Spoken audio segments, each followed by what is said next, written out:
Pode dar um glória a Deus bem alto. 1, 2, 3. Aleluia. Abra sua Bíblia no livro de Gálatas, Epístola de Paulo aos Gálatas, capítulo de número 6 e versículo de número 17. Para mim é uma alegria rever meu amigo, pastor Geriel, a equipe, os pastores aqui, o obreiro, as pessoas que nos acompanham, enfim, a igreja Glória Branca, um lugar abençoado. Pastor Adilson, meu amigo, enfim. Estou muito feliz de estar aqui, tá? Vou ser bem resumido aqui com relação ao agradecimento, porque eu quero falar que Deus colocou no meu coração essa noite.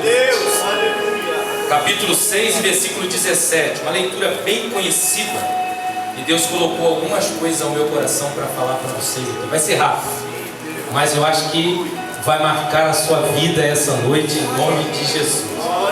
A versão bíblica que eu tenho aqui de Gálatas capítulo 6 e versículo 17 diz assim: desde agora ninguém me inquiete, porque eu trago no meu corpo as marcas do Senhor Jesus Cristo. Lerei outra vez, depois você já pode tomar no seu lugar. Desde agora ninguém me inquiete, porque trago no meu corpo as marcas do Senhor Jesus Cristo. Eu posso ouvir um amém? Amém. Senta aí por gentileza. Como falei, para mim é uma alegria, meus irmãos, e tenho a certeza absoluta que essa noite será mais uma noite abençoada, dentre tantas que os irmãos têm tido aqui nessa igreja. Olha só, essa noite nós estamos aqui numa pauta do discipulado. Discipulado sempre foi e sempre será o cargo-chefe de Jesus. Jesus foi o maior exemplo. Ninguém pode ser comparado a ele quando se trata da área de discipulado, de ensinar, de transmitir as verdades que o Pai havia lhe dado e que ele tem a sua missão e a sua responsabilidade de fazê-las aqui na terra. Como o seu ministério foi tão poderoso, pessoas que estavam junto a ele, como os 12 discípulos, que depois se tornaram apóstolos, que alguns escreveram epístola, e também foram grandes homens que ensinaram as verdades de Deus e fizeram com que a igreja avançasse para o propósito que Deus havia estabelecido. Dentre eles nós destacamos o apóstolo Paulo, que não caminhou com Jesus, vamos dizer assim, de uma forma direta, mas depois, ao ser encontrado no caminho de Damasco e ter o impacto da glória de Deus, Paulo passou a ser um representante direto do cristianismo, e não só pregou, como também escreveu algumas verdades, como as tais que aqui estão escritas nessa epístola à igreja da Galácia. A igreja da Galácia foi uma igreja que cresceu rapidamente, desenvolveu os princípios cristãos, porém alguns desavisados na área do ensino bíblico, tentou tirar essa igreja do princípio que os apóstolos haviam estabelecido, de que a graça manifestada na obra redentora de Cristo era suficiente para os ligarem a Deus e fazer com que eles se fossem transformados em uma nova criatura a partir daquela transformação de vida. A igreja cresceu, desenvolveu, e como toda boa igreja, se não cuidar, as ervas daninhas vão crescer no seu interior e vai prejudicar o bom desenvolvimento da obra de Deus. Paulo já não pode ir lá. Então o que Paulo vai fazer? Paulo vai escrever essa epístola para fazer com que os irmãos entendam que aquilo que Cristo fez não pode ser abolido por ninguém, que a obra que Cristo fez por nós na cruz do Calvário não pode ser coberta por qualquer outro ensinamento ou por qualquer outra ideia. O que Cristo fez está feito, o que Cristo estabeleceu está estabelecido e não pode ser mudado por ninguém e por nada. Paulo então traz essa igreja novamente aos princípios e aos rudimentos da palavra. E quando Paulo está se despedindo dessa igreja, está dando o tchau para essa igreja, nas suas palavras finais de saudação, Paulo então vai fazer essa citação como uma forma de adoração, dizendo: a minha missão está cumprida, o meu ensino foi enviado a vocês. Mas eu quero dizer para vocês que eu sou um servo de Deus. Eu quero dizer para vocês que o meu prazer é ter entregado a minha vida ao Senhor Jesus e trazer em minha vida as marcas desse evangelho transformador. Então eu fiz uma parada, estudei algumas coisas e pensei o que é que essas marcas representavam na vida de Paulo. Por que é que essas marcas de Jesus eram tão importantes na vida de Paulo e deve ser importante também na sua vida e na igreja essa noite? Jesus foi o maior exemplo para o apóstolo Paulo e também será o maior exemplo para todos nós. Quando nós estudamos a história, a biografia de Jesus, a gente vai aprender algumas lições que são extraordinárias. Entre elas, que a maior marca que nós traçamos de Jesus é quando a gente olha para a sua humilhação, para a sua humildade. A Bíblia diz que Jesus é Deus. A Bíblia diz que Jesus é a imagem de Deus, o próprio Deus encarnado, em figura humana, em figura revelada. Porém a Bíblia vai dizer que quando Jesus vem a esse mundo para salvar a minha vida, para nos comprar naquela cruz lá no Calvário, Jesus dá demonstração já da sua vinda, aonde nasce, como vive, aonde mora, o que come, como reage e convive com as pessoas. Ele dá uma demonstração clara de que, embora sendo Deus, para cumprir essa obra de redenção, ele tem que se humilhar, ele tem que se dispor da sua glória, despir dela e vir em figura humana para revelar a grandeza e a obra redentora de Deus. Pense você, se você tivesse uma missão como a de Jesus, de entrar em um lugar para anunciar que você é o representante direto de Deus e que possui uma mensagem de redenção universal para toda a humanidade. Zacarias, antes dele vir, vai registrar no capítulo 9, no versículo 9, que esse Cristo, esse Filho de Deus, parece que com relação a algumas coisas, ele não terá escolha. Zacarias havia profetizado alguns anos antes da manifestação do Filho de Deus e vai pautar que o animal que ele vai montar para entrar, para anunciar a sua missão, é um jumentinho, filho de um asno. E Jesus não pode mudar, querendo uma carruagem da época que existia de Pilatos, de Herodes, ou um cavalo bonito, para entrar pelas ruas de Jerusalém, para anunciar que ele é o Filho de Deus e vem para estabelecer a mensagem ou o anúncio da redenção. Jesus simplesmente, de forma humilde, manda que vá buscar aquele jumento e diz que depois ele o devolveria, mas ele estaria usando para a glória e para a honra de Deus. Agora você imagina, Jesus entra em Jerusalém sobre um jumentinho, só que vai desenvolver o seu ministério e percebe que a virtude do Espírito do Pai está sobre a sua vida. Tudo que ele coloca a mão, tudo que ele ministra, resulta em mensagem, em atividades positivas. Ele poderia se engrandecer, ele poderia se enaltecer, e na presença dos seus 12 discípulos, dizer: agora vocês estão vendo o meu poder, a minha capacidade, a minha virtude, a minha autoridade, que eu sou Deus e sou enviado do Pai. Então a partir de agora vocês vão me servir, vocês vão fazer tudo para mim. Mas a Bíblia diz que não é isso que Jesus faz.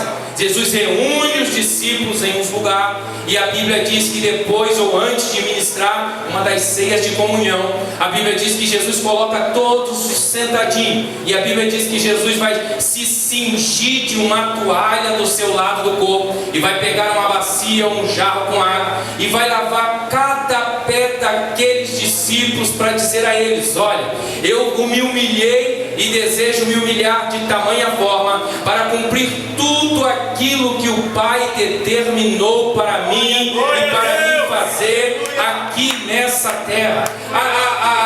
A situação aqui deveria ser ao contrário, mas Jesus está se humilhando. Então a humilhação de Jesus não pode ser uma humilhação que sofre bloqueio. Ele está indo no sentido de consumar a obra de glorificação. Essa humilhação é tão maravilhosa que o próprio apóstolo Paulo vai dizer que ele se esvaziou da figura divina e desceu até essa terra para comprar a minha vida e para comprar a sua vida. Dizer essas palavras às vezes parece muito fácil, mas se você estivesse na posição de Deus, você veria como foi difícil para Jesus cumprir essa atitude para vir aqui e para comprar a minha vida e para comprar a sua vida. Ele é tão tremendo que quando ele prega uma mensagem no capítulo 11 do Evangelho de Mateus, que ele fala para as pessoas que estão cansadas, afadigadas e que desejam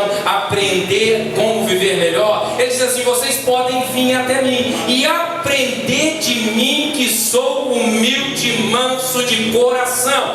Jesus não vai usar o exemplo dos apóstolos, Jesus não vai usar o exemplo dos profetas, Jesus não vai usar o exemplo de Abraão, de Isaac, de Jacó. Jesus vai usar o seu próprio exemplo. Então o que Paulo está dizendo? Que ele poderia lavar as mãos, que ele poderia abandonar essa igreja que ele já havia ensinado os rudimentos da fé, mas de uma forma humilde. Paulo vai descer do seu status de apóstolo e de representante de Deus e vai pegar um papiro, uma pena e vai escrever essa epístola para reorientar os seus irmãos. Deixe-me dizer uma coisa: se você quer ser um discípulo de Jesus, se você quer ser um representante de Jesus, você vai precisar ser humilde nessa terra, porque às vezes, mesmo com razão e tendo direito, você vai ter que descer um pouco, porque senão você pode perder algumas almas para Deus. Mas Paulo olha e julga o seguinte: olha, se ele desceu da sua glória por causa da minha vida, eu posso descer um pouco mais para enviar uma carta de revelação e trazer essa igreja novamente para os princípios da ordem estabelecida por Deus. Quando eu olho para isso, eu aprendo que Jesus, além de humilde, ele tem a marca do zelo das coisas de Deus. Ninguém será discípulo de Jesus se não for zeloso por aquilo que Deus colocou na sua mão. Zelar é preservar, zelar é cuidar com toda a força e todo o empenho, deixando que ninguém tome aquilo que Deus colocou em sua mão. Certa vez Jesus estava pregando para uma única mulher, a mulher samaritana. A Bíblia diz que os seus discípulos haviam ido até um lugar a comprar pão. Quando eles chegam, deparam Jesus instruindo aquela mulher. Talvez na cabeça deles poderiam até ter pensado: olha, isso não é costume da nossa época, e eu não vejo um objetivo muito vasto em Jesus ensinar uma única pessoa. Mas o desenrolar da história vai dizer que através daquela mulher, Jesus ganhou a cidade, pregou alguns dias naquele lugar e impactou toda aquela região com a pregação da palavra. Mas o que me chama a atenção é quando a história vai ser dividida, e tem uma epígrafe na tua Bíblia aí, dizendo assim: a ceifa e o ceifeiro. Quando eles chegam e antes dele dizer uma palavra, ou dizer a Jesus que tinha pão e que trouxeram pão para Jesus comer, a Bíblia diz que Jesus diz assim: eu tenho uma fome, eu tenho um desejo, e essa fome só é saciada enquanto eu faço a obra do Pai que me enviou. E eles entenderam que Jesus estava falando de alma. Você pode comer qualquer pão, você pode comer qualquer prato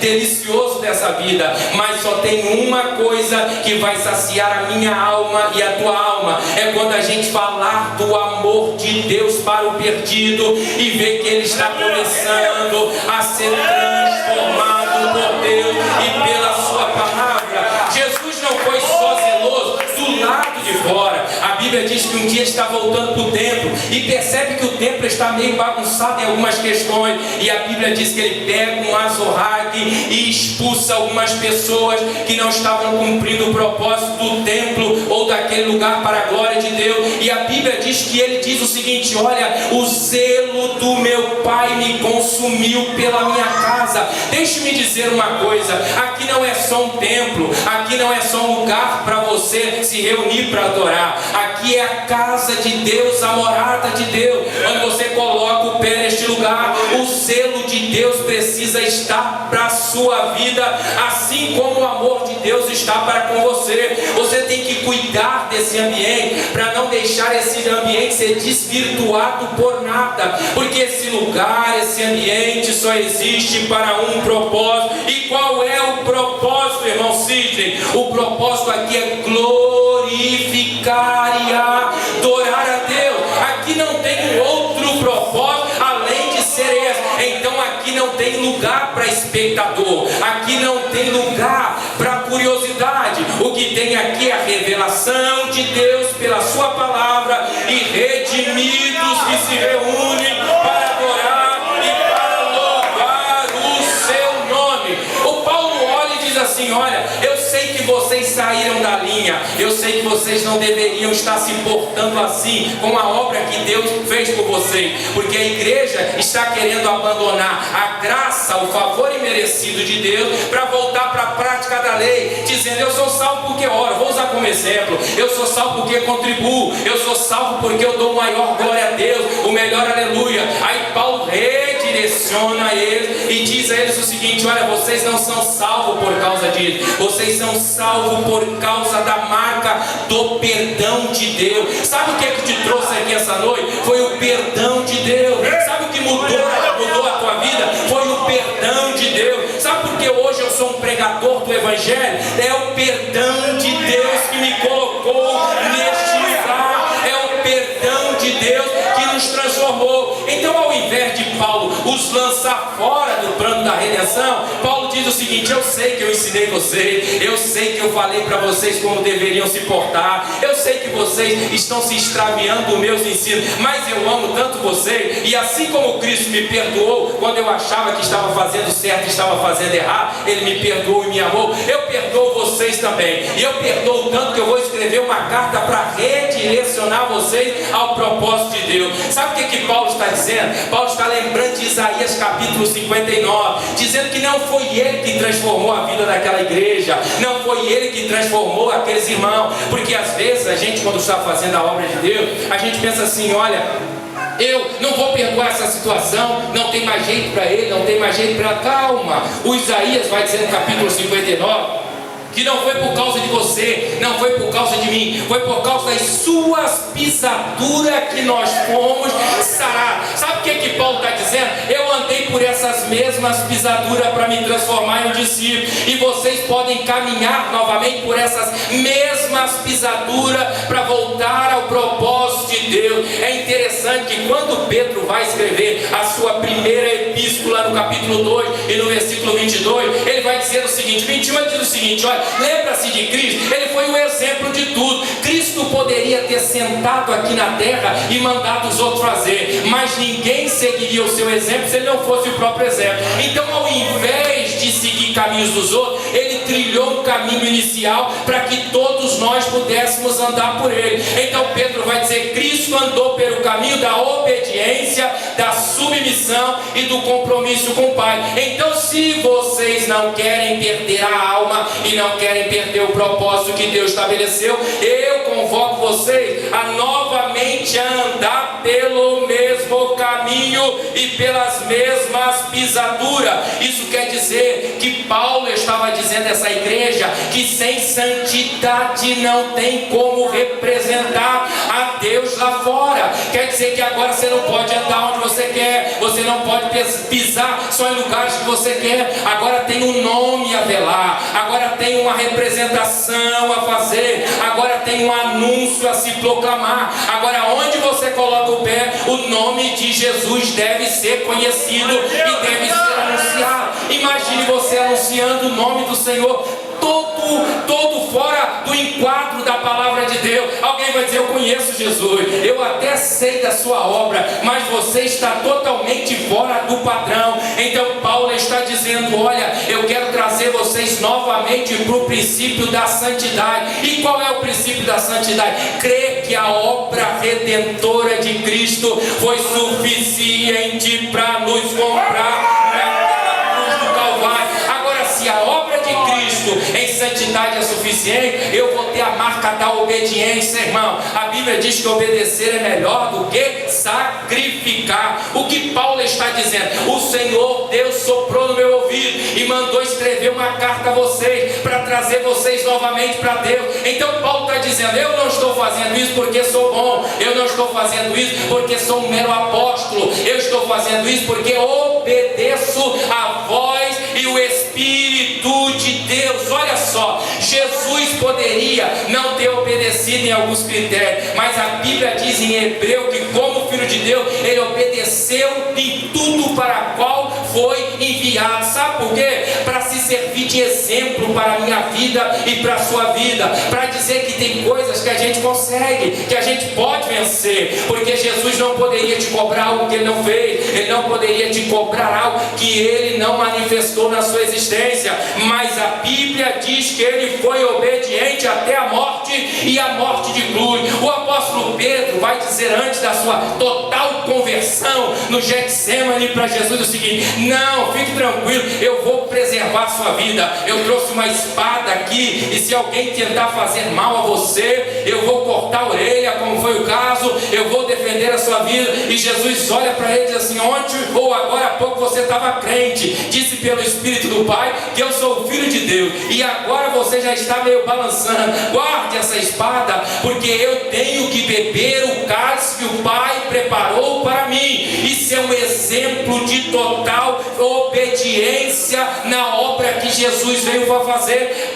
pelo Pai para a minha vida e para a nossa vida. Então me deixe dizer uma coisa: por maior que seja a luta, por maior que seja a prova, por maior que seja a crise, você terá que obedecer até concluir a sua jornada e a sua trajetória aqui nessa terra. Você não pode parar por nada, você não pode desistir por nada, porque Deus conta com você para esse projeto e para essa obra nesses últimos dias. Agora, se Ele obedeceu, isso significa que Ele tinha a marca da fidelidade. Sabe quando você compra um produto, quando você tem alguma coisa que é fiel, aquele amigo que tem a marca da fidelidade com você? Todos podem te abandonar, todos podem se esquecer de você, mas Ele é fiel no compromisso, Ele é fiel no propósito, Ele é fiel no que estabeleceu com você. Então Ele não vai ceder a nenhuma pressão. Um dia, quando Jesus havia acabado de ser batizado no Rio Jordão, a Bíblia diz que o Espírito pegou ele e o levou lá para o deserto. Chegando no deserto, ele sofreu aquela história que tu conhece, a tentação de 40 dias. A Bíblia diz que no término da tentação de 40 dias, a Bíblia vai dizer para a gente que chegou aquela figura do Satanás, do diabo. O diabo chegou para tentar quebrar a fidelidade de Jesus com o Pai. E a Bíblia diz que ele apresenta alguns pratos a Jesus, ou algumas possibilidades para Jesus, para dizer para Jesus que ele poderia mudar a história, que ele poderia receber um reino terreno. Mas Jesus havia estabelecido uma fidelidade com o Pai. Então o que é que Jesus faz? Jesus diz: para trás de mim, Satanás, porque tu não entende a obra de Deus e o propósito de Deus. O repreendeu e continuou na sua fidelidade com Deus. Por que Jesus continuou? Porque se Jesus não mantesse a sua fidelidade, você não estaria aqui hoje, eu não estaria aqui hoje, nós não estaríamos aqui hoje, e nós estaríamos perdidos para todo sempre. Quando eu olho para você, eu vejo uma coisa em você: como está a tua fidelidade com Deus, como está o teu compromisso com Deus, como está o teu propósito com Deus. Fidelidade não é lugar, não é ambiente, fidelidade é estilo de vida. Eu sou de Cristo, eu sou de Deus, não mais vivo eu, mas Cristo vive em mim, e a vida que agora vivo, eu vivo para a fé no Filho de Deus. E a Bíblia é tão linda e maravilhosa que vai dizer o seguinte: ainda que você permaneça infiel, Ele permanece fiel, porque Ele não pode negar a si mesmo. Então olhe para o propósito de Deus essa noite e não vire as costas para aquilo que Deus tem estabelecido para você. Vai adiante, vai até o fim, porque a fidelidade tua para com Deus resultará em galardão, em recompensa para você e para a tua vida naquele dia. Eu posso ouvir um glória a Deus essa noite. E para encerrar aqui essa noite, para encerrar, Paulo vai dizer assim: eu amo vocês. Aleluia. Eu amo vocês. Porque embora o diabo esteja dizendo no meu ouvido: abandona, disse não para o evangelho, abandona, não fala de novo, não convida mais para vir à igreja, convidou 2, 3 vezes, no que vinha, abandona. Esse aí não nasceu para ser salvo, essa daí não nasceu para o reino de Deus. O diabo sopra, mas a marca do amor para quem perdidos fala mais alto.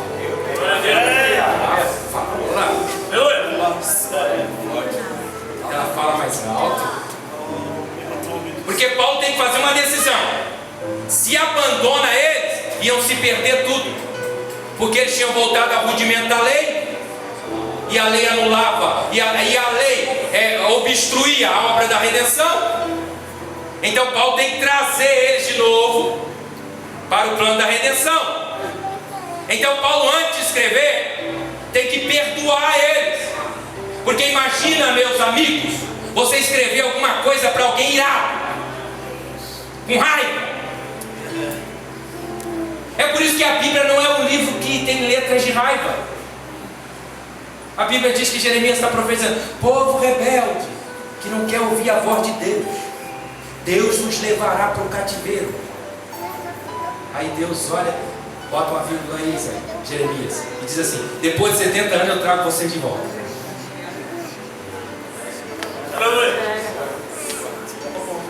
Porque Deus ama.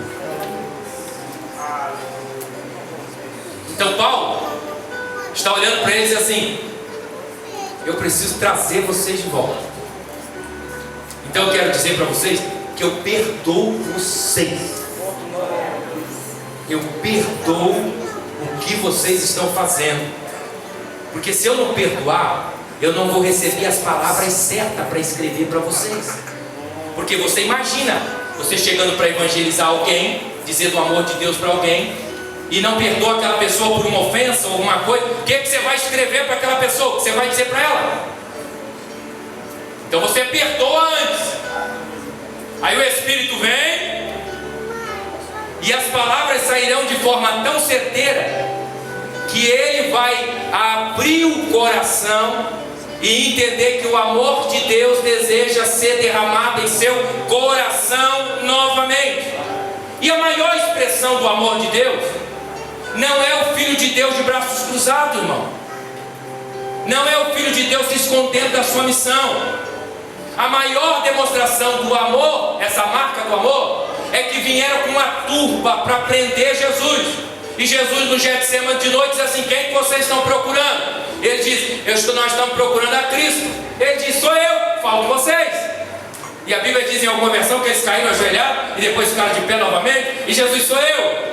E prenderam ele, levaram ele, judiaram dele. No outro dia o crucificaram. E a Bíblia diz que ele estava lá com maior demonstração de amor, com braços abertos naquele madeiro, perdoando a minha vida e perdoando a sua vida. Então Paulo está dizendo: olha, se por perdão ele aceitou ser pregado naquela cruz para resgatar toda a humanidade, eu por perdão também vou continuar fazendo a obra de Deus para não perder vocês para as trevas. Essa noite Deus está dizendo: a maior marca que você precisa ter, dentre tantas que eu falei, é a marca do perdão. O perdão é capaz de resgatar o pecador da perdição eterna. Deus está dizendo: ao invés de ficar se preocupando só com o retorno dele para a casa do Pai, está na hora de você perdoar vidas que você tem falado do amor de Deus. Lembra do filho pródigo? Aleluia! E ele quer justificar. Meu pai disse: eu já sabia que você voltava. Aleluia!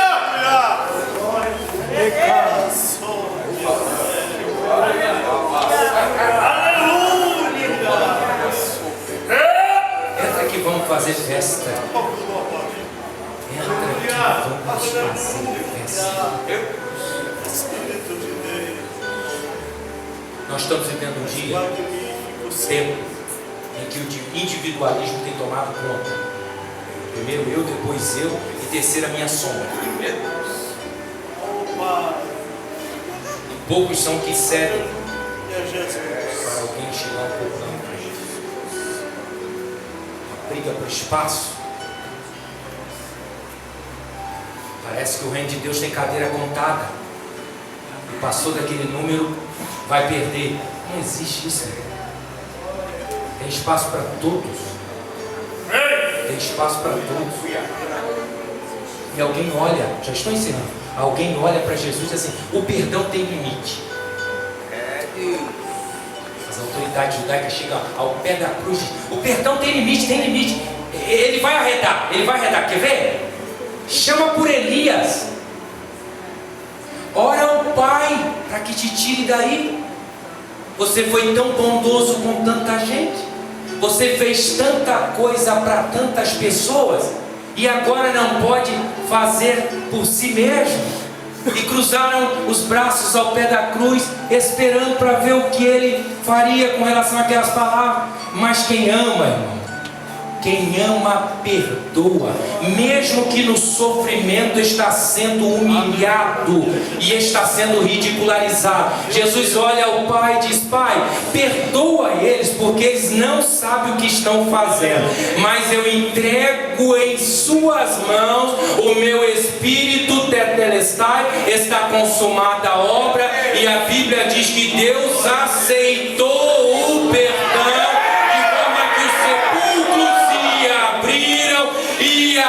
o dia se transformou em treva, e entenderam as autoridades que estavam ao pé da madeira, dizendo: verdadeiramente esse homem era o Filho de Deus. Vai até o final, que as pessoas olharão para você e dirão: essa mulher é filha de Deus, esse homem é filho de Deus, esse jovem é filho de Deus. Essa igreja é representante de Deus aqui nessa terra. Você crê nisso? Pode ficar de pé.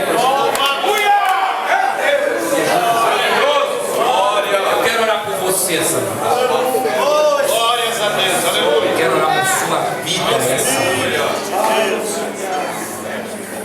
Eu quero orar por sua trajetória essa manhã. Louvado seja o teu nome. Fazer a obra de Deus, às vezes não é só um microfone. Fazer a obra de Deus, às vezes a gente olha para as autoridades, os homens que estão aqui, a autoridade de Deus, e nós pensamos que resulta só nisso. Fazer a obra de Deus é viver o Evangelho de Jesus Cristo todos os dias, é ser representante do Senhor nessa cidade, ou aonde você chegar, as pessoas olharem para você e dizer: ele se parece com Jesus. Ele é humilde. Aleluia. Na empresa ele é perseguido, mas tem facilidade para perdoar, tem as marcas de Cristo. Ele tem fidelidade. Todo mundo na empresa fala mal da empresa, fala mal da autoridade da empresa, mas ele se mantém firme com fidelidade ao local que ele trabalha. Tem integridade, ele tem obediência, faz o que lhe é pedido, mesmo que os outros não façam, ele mantém, porque ele tem a marca de Cristo. Mesmo que as pessoas não acreditam, ele acredita para o que foi chamado, para o que foi escolhido. E essa noite a mão de Deus aponta para você, te desafiando a ser um representante de maior impacto do Senhor Jesus nesses últimos dias da igreja. A igreja não pode só contar com esse representante aqui, meu irmão. Além disso, precisa de todos nós, e você e eu somos um